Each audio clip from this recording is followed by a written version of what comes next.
শাসকের আইন মানা ফরজ। কোন বেটা যে শাসক কোরআন আর হাদিস দিয়ে দেশ চালায়, ওই শাসকের আইন মানা কি?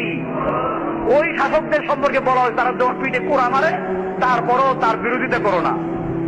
আর যেই শাসকরা কোরআন এবং সুন্নাহ মোতাবেক দেশ পরিচালনা করে না, বরং কোরআনের আইন বাতিল করে, তারা তাদের দস্তুর, তাদের সংবিধানে পরিষ্কার লেখা আছে।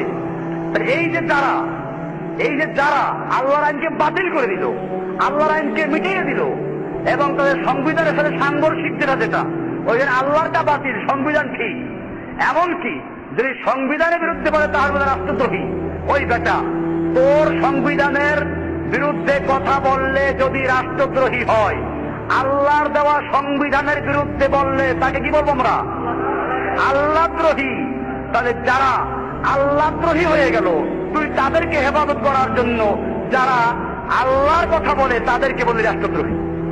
এই লোকগুলো কত বড় গোমরা!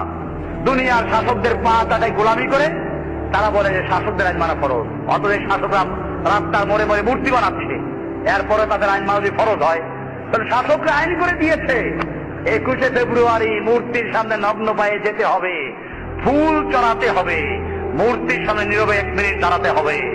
করো গিয়া ফরজ, শাসকের আইন। ওই আলেম সাহেবদেরকে আপনারা প্রশ্ন করবেন যে ভাইজান, আমরা কি তাহলে শাসকের আইন মানতে গিয়ে, দেশের আইন মানতে গিয়ে 21শে ফেব্রুয়ারি শহীদ মিনারে ফুল দিব না? মূর্তির সামনে গিয়ে আমরা নীরবতা দাঁড়াবো না? আমরা কি ওখানে গিয়ে নগ্ন পায়ে হাঁটবো না? আমরা কি দেশের আইন মানতে গিয়ে 1লা বৈশাখ আমরা কি করবো? পান্তা ভাত খেতে যাবো না?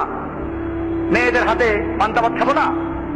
আমরা কি দেশের আইন মানতে গিয়ে নেতা নেত্রীদের সাথে একসাথে বসবো না?